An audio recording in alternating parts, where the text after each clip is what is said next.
Hello বন্ধুরা, আপনারা সবাই কেমন আছেন? আশা করি সবাই ভালো আছেন। আমি আপনাদের সামনে একটা নতুন ভিডিও নিয়ে আসলাম। সেটা হলো সুন্দরবন।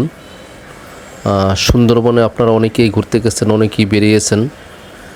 আমিও একটা সুন্দরবনের নতুন ভিডিও নিয়ে আসলাম আপনাদের সামনে। কিছুদিন আগে আমরা ফ্যামিলি সহ সুন্দরবনে বেড়াতে যাই, ঘুরতে আসি। তাই একটা ভিডিও বানিয়েছিলাম, তাই একটু আপনাদের সামনে নিয়ে আসলাম সুন্দরবনের সৌন্দর্য এবং সুন্দরবনের একটা ভিডিও। সুন্দরবনটা আপনাদেরকে ঘুরিয়ে ঘুরিয়ে একটু দেখাবো। হ্যালো বন্ধুরা, আপনারা যারা আমার ভিডিও দেখতেছেন, আমার ভিডিওর সাথে থাকবেন এবং লাইক এবং কমেন্ট করে জানাবেন যে আমার ভিডিওটা কেমন হয়েছে। হ্যালো বন্ধুরা, তাহলে দেখতে থাকেন সেই সুন্দরবনের সৌন্দর্য এবং সুন্দরবনের সুন্দরী গাছগুলা এবং সেই সুন্দরবনের ভিডিও, এবং আপনারা আমার ভিডিওর সাথে থাকেন। আমি এখানে হরিণ দেখেছি বনের ভিতরে, যে এই একটা দেখেন সুন্দরী গাছ, অনেক বয়সী। এর ভিতরে একটা অজগর সাপ আছে, অনেক মোটা। সাপটা বেরিয়ে থাকে মানুষজন যখন হাঁটাচলা করে। এবং হরিণও দেখাবো আমি আপনাদেরকে। দেখেন, খুব লক্ষ্য করে ভিডিওটা দেখবেন। এখানে তো লোকালয়, তারপরও এখানে হরিণ আসে মাঝে মাঝে, এবং হরিণের যে নিচে হাঁটতেছে পা মাটিতে, সেগুলো আপনাদেরকে দেখাবো। এবং খুব লক্ষ্য করে একটু ভিডিওটা দেখবেন আপনারা। আশা করি হরিণ আপনাদের দেখাতে পারবো। ওই যে দেখেন গাছের গোড়ায় ওই যে হরিণটা দৌড়তে, ওই যে চলে গেল, দেখলেন? দেখছেন, ওই যে জীবন্ত হরিণ। আপনারা তো হরিণ দেখেছেন খাঁচার ভিতরে আটকানো। এখানে দেখেন সেই সুন্দরবনের হরিণ। অবশ্যই আপনাদের ভালো লেগেছে। আর আপনারা কমেন্ট করে জানাবেন। ওই দেখুন ওই নিচে সুন্দর হরিণ হাঁটতেছে। আমি দূর থেকে একটু জুম করে ভিডিও নিয়েছি। তো হরিণের কান খুব তীক্ষ্ণ।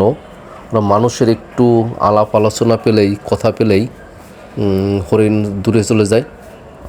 তবু ওরা নির্ভয়ে থাকে। এলাকার মানুষ, এখানে অনেক লোক আছে এই যারা ফরেস্টে চাকরি করে, তারা আমাদেরকে সাথে করে নিয়ে আসছে। তারা হরিণ মারে না এবং হরিণকে তারা দেখে শুনে রাখে, তাই এরা মাঝে মাঝে লোকালয়ে চলে আসে। তো সুন্দরবনের দৃশ্যটা আপনাদেরকে দেখাবো। দুপুরবেলা আমরা সুন্দরবনে চলে আসছি বোটে করে।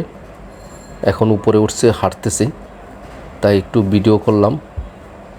হ্যালো বন্ধুরা, আমরা ভিতর থেকে হাঁটতেছি। ভিতরকার একটা সুন্দর রোড আছে। এটা হলো সাতক্ষীরা জেলার শ্যামনগর থানার কলাগাছিয়া। সাতক্ষীরা জেলা শ্যামনগর থানা থেকে আমরা বোট করে চলে আসছি। বোটে কলাগাছিয়া থেকে সুন্দরবনে উঠছি একটা বোট ভাড়া করে। এই যে কলাগাছিয়া ওঠার পরে ওই আমরা কোস্টগার্ড, ওখানের যে অফিস আছে, ফরেস্ট অফিস থেকে পারমিশন নিয়ে দুইজন লোক আসছে আমাদের সাথে। তারা আমাদেরকে ঘুরিয়ে ঘুরিয়ে দেখাবার চেষ্টা করতেছে, এবং আমরা যে ভিতরে নামবো তাও আমাদের নামতে দিচ্ছে না, তাই উপরে হাঁটতেছি। হ্যালো বন্ধুরা, আপনাদের যদি ভালো লাগে আমার ভিডিওটা, আপনারা অবশ্যই লাইক এবং কমেন্ট করে জানাবেন যে আমার এই সুন্দরবনের ভিডিওটা আপনাদের কেমন লেগেছে, এবং সুন্দরী গাছগুলো। এবং নিচে দেখেন আমাদের নামতে দিচ্ছে না। নিচে নামবো, কিন্তু আমাদের সাথে ওই যে লোক থাকায়, ওই ফরেস্টের লোক থাকায়, তারা কোনোভাবেই আমাদেরকে নামতে দিচ্ছে না। যে কোনো মুহূর্তে বাঘ আসতে পারে যে কোনো জায়গায়, তাই আপনাদের রিস্কে আপনারা নামবেন। হ্যালো বন্ধুরা, আপনারা ভালো থাকেন। আর আপনাদেরকে সুন্দরবন থেকে রইল এই যে সুন্দরবন, এই যে বাঘের পাড়াগুলো দেখা যাচ্ছে এবং এই হরিণের পাড়া।